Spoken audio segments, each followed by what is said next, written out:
2024 সালে যতগুলো সিনেমা মুক্তি পেয়েছে ঢালিউডে একটাও আশা জাগাতে পারেনি। ব্যবসা অসফল সিনেমায় ভরা ছিল 2024। তাই ঈদুল ফিতরকে কেন্দ্র করে সকল প্রযোজনা প্রতিষ্ঠানগুলোই সিনেমা রিলিজ দেওয়ার প্ল্যান করে। আবার এই সুবাদেই রিলিজ পাচ্ছে বাংলাদেশের কয়েকটি সিনেমা। আর এই ঈদুল ফিতরে তো নামছে টোটাল 13টি সিনেমা।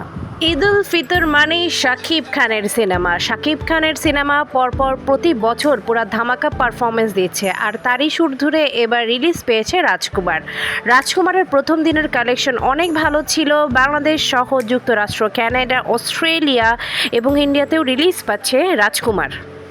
রাজকুমারের গল্প, কাহিনী এবং শাকিব খানের অভিনয় সবার মন কেড়েছে। সবাই অনেক বেশি প্রশংসা করছে।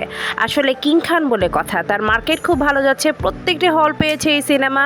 টোটাল বাংলাদেশের 48টি হলে আপাতত মুক্তি পেয়েছে। আরও অনেক গ্রামে গঞ্জে সব জায়গায় এই সিনেমাটি মুক্তি পাচ্ছে।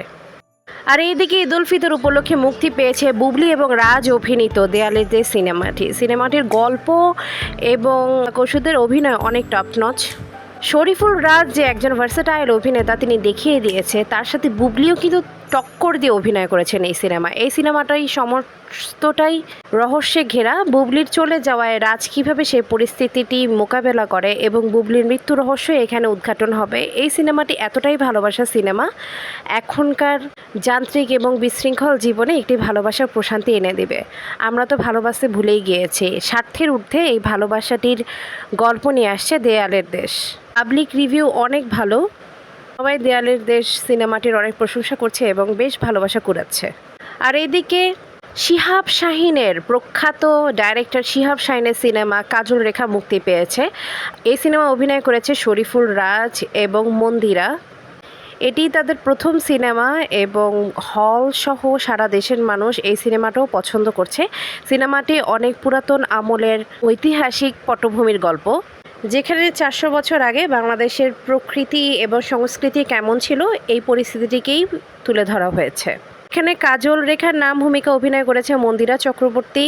এই সিনেমায় আরও অভিনয় করেছে খায়রুল বাশার, সাদিয়া আয়মান এবং মিথিলা সৃজিত চক্রবর্তী।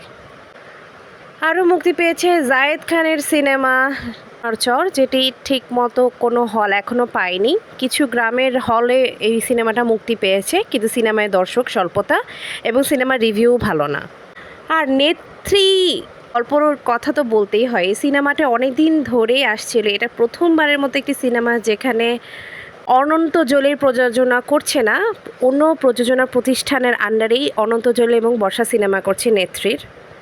আর নেত্রী সিনেমাটা এখনও মুক্তি পায়নি, পয়লা বৈশাখ উপলক্ষে মুক্তি পেতে যাচ্ছে।